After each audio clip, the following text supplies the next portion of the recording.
Welcome to Still Plays Galaxy of Heroes. We're back with a talk video. All I've been thinking about are these nuts trades in the NBA yesterday. But we got ourselves the state of the galaxy to talk about.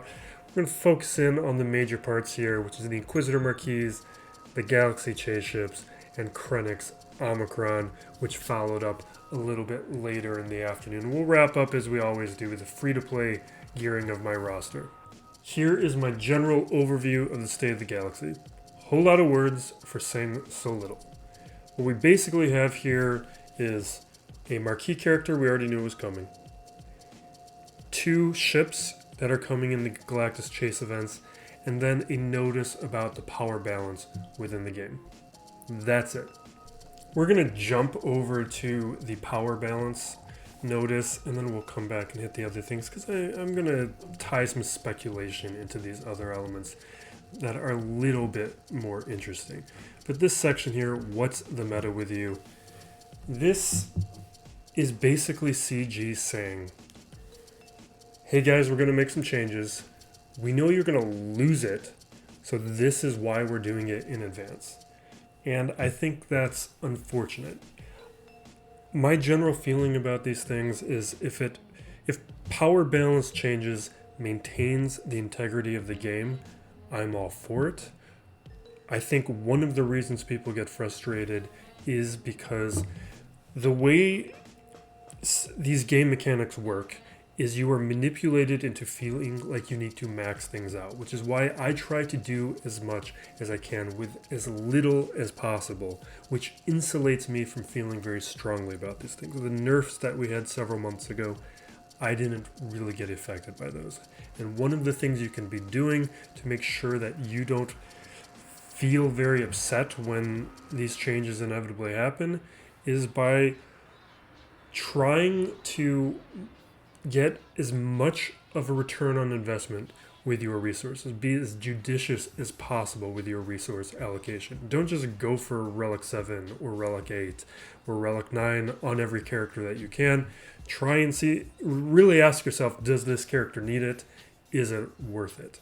And that's one, if you want to know more, there's that methods video I have on how I consider relics and which characters I relic and which characters I bring to higher relics. I have a system for how I approach certain characters, which is why I don't even have that many relics, because I've used my resources in other places. But to quickly speculate, some of these new releases are either too strong or too weak, most likely. Lord Vader with Maul, maybe a little weak. Scion of Django, probably a little weak. Star Killer, I don't know. Could be stronger. But it also depends on these Omicrons of where CG is expecting these characters to be used. Iden Verso, some have speculated, might be too strong, just like we saw that little power correction on Qui-Gon. These are the types of things being looked at, but this is probably going to more specifically target certain GL counters, or might even be impacting future GLs that aren't in the game yet, that CG is preemptively maybe wanting to make some changes with, so that when they are inevitably released in the game, they're not defeated by pre-existing units. Now that that's over with, let's get to the fun stuff. What we have at the top is the next marquee announcement with the 9th sister. From the SWGOH events data mines, we saw that there was going to be 3 marquee releases. This is the second one. For the third one, what I'm thinking is that we see Purge Troopers. I'm thinking we get a low-powered unit that has the Inquisitorious tag to go along with these 2 of these better units, and eventually we'll build up to some sort of event that will get the Grand Inquisitor.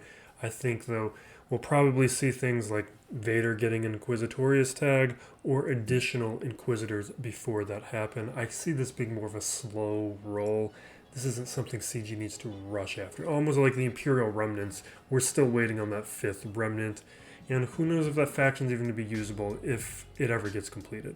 And I say that because of the Omicron that we're going to talk about a little bit later in the video. I expect in a day or two we'll get the game update that will add the 9th sister to the game, along with the kit reveal and the developer insights, so we won't spend time here.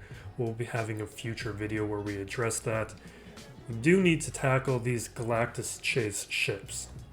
If you've been watching those quarterly speculation videos that I've been doing at the start of each quarter, I've been talking about the possibility of these ships being added for 6 months now since that video series started.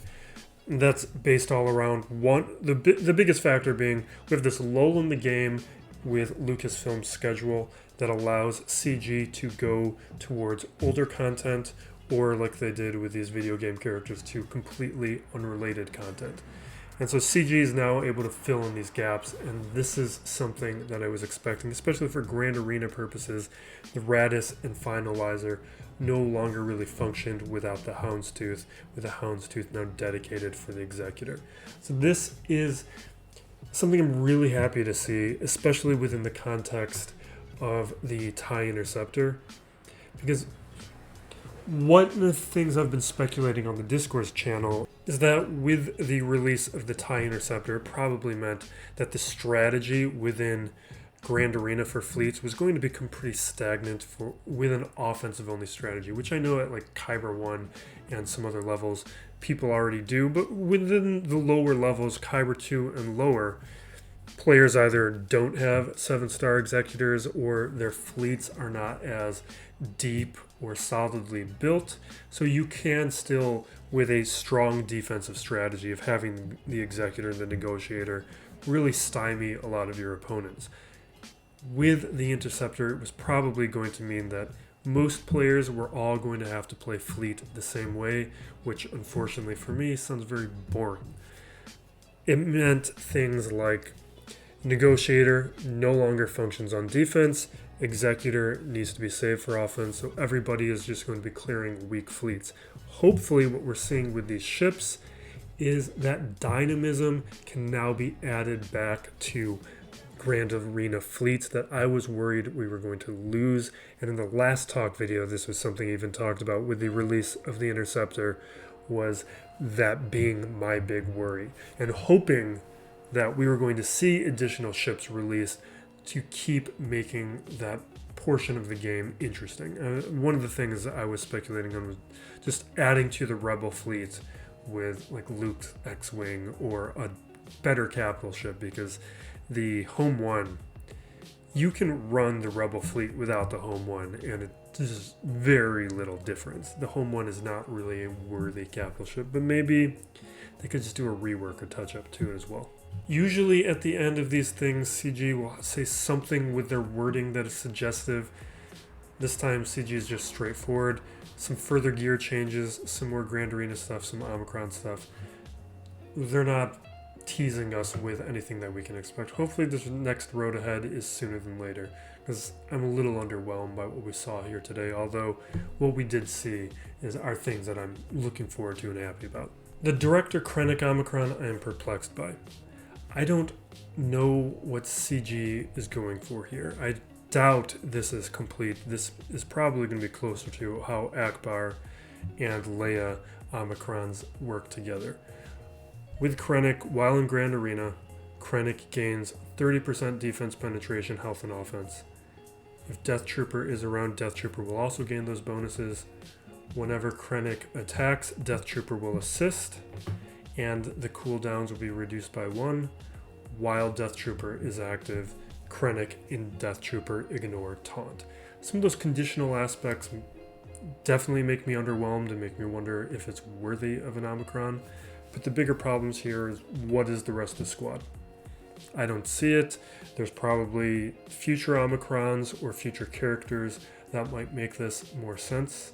On top of that, there is very little incentive to take Death Trooper away from Iden Verso. The way that they synergize together is really powerful with the Daze and Stun on Basic, the first special with a Mass Dispel and cooldown manipulation, and then of course Death Mark.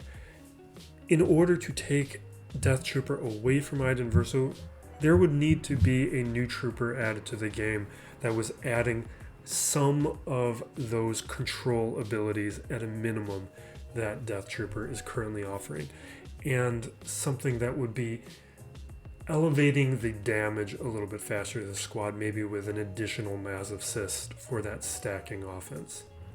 What I can see in the short term is that I do think this Omicron could be a very powerful 3v3 Omicron, where putting Death Trooper and Director Krennic together is a lot less cumbersome to these 5v5 squads. And as we always do, wrapping up with the free-to-play gearing of my roster. This is from the end of January. I just decided I wanted to gear up the Tuskens. I have a lot of other things already geared up, so I can do these kind of luxury gears that have no utility within the game. The only reason to do this is to chase after where the ball could be going, which is some sort of Book of Boba Fett tie-in. And what I like about the Tuskens, and this has been in those quarterly speculation videos, is that this is something CG could have anticipated prior to seeing any footage from Book of Boba Fett. From Mando Season 2, from seeing teasers related to the show, Tuskens were going to be prominent. They can add in the Tusken Warrior. They can add in a Tusken Boba Fett down the line. That's not going to be anytime soon. But they could easily do touch-ups to the Tuskens that would make them a lot stronger and more dangerous. In this gearing here I did yesterday, so this is all going to be available for the upcoming Grand Arena. As you can see, I got those 5 shards I needed for Sign of Jango, those 5 shards that I missed because CG didn't announce their map change. And that first Sign of Jango conquest, I went straight for the data discs, not realizing that the Cyan shards were in the center. It was a mistake that I know a number of the player base made. I'm happy to finally have him unlocked. We're going to speed this up a little bit. Yeah, I take him up to gear 11 immediately. What I like to do for testing purposes, I like to stop at gear 11, do testing, see if I think additional gear is needed. I'm sure it's going to be needed for Boba Fett, but I like to do a week at gear 11, a week at gear 12, and then from there eventually go up to relics, depending on what other demands are going on the roster. Going after Star Killer quick, so I started farming Darth Talon as soon as she hit that node. I had used crystals to take her to 4 stars, and then that has all been node farming up to 5 stars. Dash is at 6 stars. I'm now switching back to Dash now that I have Darth Talon at 5 stars. The rest of this gearing is mainly Jedi Master Kenobi gearing. Everybody was already at gear 11. I'm taking all those remaining gear 11 characters and brought them to gear 12 just to help me manage the figuring out how much gear that I need. It's like, I know I can just look at SWGOH.gg, but I like bringing down some of those counts and feel like I'm making progress. So I took those characters to gear 12. What's really going to slow me down is the Kairos. All those remaining characters require the Cairo prod, not the Cairo computer. Cad Bane taking up to 5, or Relic 5. Just did it slowly. I'm in no rush. And for the rest of this, I think I increased relic levels on a few more characters. So Yoda is going to be one of those. I don't know why I'm clicking on Sergeant. I think that was a misclick. I meant to click and drag. So Yoda I bring up to Relic 5. He's fine at a Relic 4, but Relic 5 is a better staging ground anyway. And then Kenobi is going to be the other one that I increase a relic level on. This is just stuff, like I was saying earlier in the video, there's no reason to be rushing towards these things. Take your time. Don't let CG manipulate you into feeling like you have to rush for these things. Like, increasing these relics isn't going to really affect my matches, and it's not going to help me get Jedi Master Kenobi any sooner. I can drop these relics whenever I want. So take him up to Relic 6, and I think I putz around for a little bit trying to see if I want to relic anybody else or gear up anybody else, but that might be it. I know I dropped the Zeta on Jango. I look at Biston, but the problem with Biston is he needs the same Cairo tech. And I'm not going to be putting that relic on Biston until after Jedi Master Kenobi, maybe after Starkiller. I gotta look at which Chirotechs the bulk of those Starkiller requirements are gonna need. That's just not something I've looked at yet. But that's it. I think, yeah, the Scion Zeta is the last thing I do for this period of gearing and free-to-play progress. And before we close out, this is something I've been wanting to report back for a while now. I just keep forgetting to add it to the end of these videos. Is at the beginning of January, I did complete a couple of these dumb title quests for fun. So the Wampa hunting, finally completed. Took a while of just swimming around the bottom of my arena shards. It was something that, because of the Grand Arena changes, there was no penalty to doing it, or no real penalty to doing it. On top of doing the Wampa one, I had been holding back that final piece of gear for Cassian for a long time, and I decided to do both of these quests at the same time. I throw on the final piece of gear here for Cassian gear 11 to gear 12. And that piece right there allowed me to complete the Cassian quest. So I now have 2 new titles just for fun and bragging rights. And we're going to wrap it up there. I'm sure in a day or two I'm going to have to put out another talk video where we break down the Ninth Sisters kit. But in the meantime, if you're in that overlap of the Venn diagram of SWGOH nerds and NBA nerds, head over onto the Discord if you want to talk about that nuts 2 crazy trades in the NBA yesterday, and the very likely fun trades that we're going to be having in the next 2 days as we lead up to the trade deadline. Be safe out there, everyone, and be excellent to each other. This is Still Plays Galaxy of Heroes.